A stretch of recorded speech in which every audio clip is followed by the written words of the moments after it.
السلام عليكم ورحمة الله وبركاته. طبعا النهارده في ماتشين في غاية الأهمية، ماتش سيراميكا كليوباترا مع النادي الأهلي وماتش فيوتشر مع نادي بيراميدز. طبعا في نصف نهائي كأس السوبر المصري اللي متواجد بالإمارات إن شاء الله. طبعا كل الأمنيات للنادي الأهلي وكل عشاق النادي الأهلي إن شاء الله، ويكون الأهلي طرف النهائي سواء مع سيراميكا أو بيراميدز، فإحنا نتمناها بيراميدز عشان تكون المنافسة عالية وتكون مباراة قمة في أراضي إماراتية.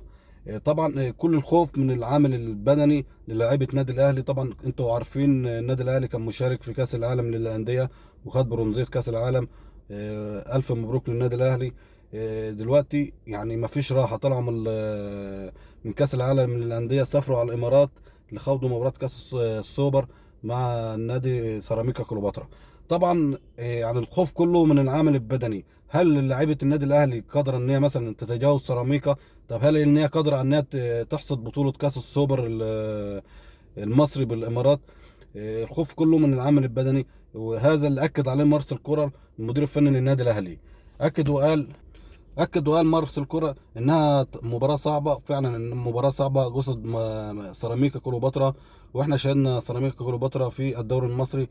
فيها الكندوسي لاعب نادي الاهلي ماشي بمستوى جيد جدا. فلاعيبه كويسه. فيا رب العامل البدني ما يزيش النادي الاهلي. يا رب نشوف يعني اشكال جديده في النادي الاهلي، في تغيرات التشكيله زي مثلا زي ما شفناهم في كاس العالم للانديه مثلا. طبعا ان شاء الله العامل النفسي للاعيبه النادي الاهلي تكون كويسه وتكون لها رد فعل كويسه.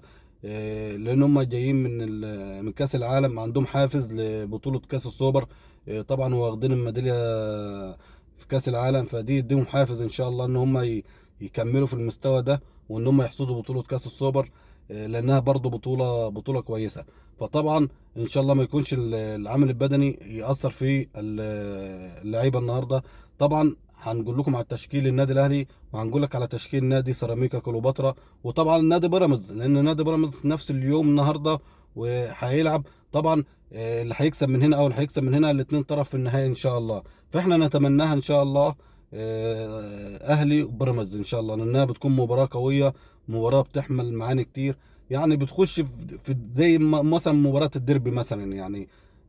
يعني برضه نادي بيراميدز نادي كبير، نادي يمتلك من العناصر القويه، نادي بقى فيه لعيبه ما شاء الله يعني ناقصهم بطوله.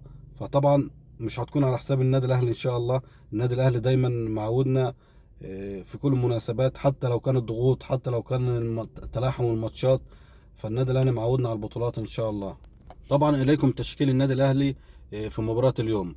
طبعا في حراسة المرمى محمد الشناوي، خط الدفاع محمد هاني، محمد عبد المنعم، ياسر ابراهيم، علي معلول. خط الوسط مروان عطية، احمد نبيل كوكا اللي بيأدي في المباراة الأخيرة او بيأدي في المستوى يعني في الفترة الأخيرة بمستوى جيد جدا. امام عاشور. خط الهجوم بيرسي تاو، حسين الشحات، محمود عبد المنعم كهربا، اللي نتمناه النهارده ما يستغل كل فرصة، لان احنا طبعا شفناه في الماتشات الأخيرة يعني بيضيع فرص سهلة كتير. فنتمناه النهارده يستغل كل فرصة ويسجل منها. ومش عايزين يعني المباراة تهرب مننا، وأقل فرصة نسجل منها. وإن شاء الله يكون المكسب حليف للنادي الأهلي. وإن شاء الله هنعمل فيديو برضو بعد مباراة النادي الأهلي إن شاء الله، ومستنيينكم في فيديوهات تانية جديدة.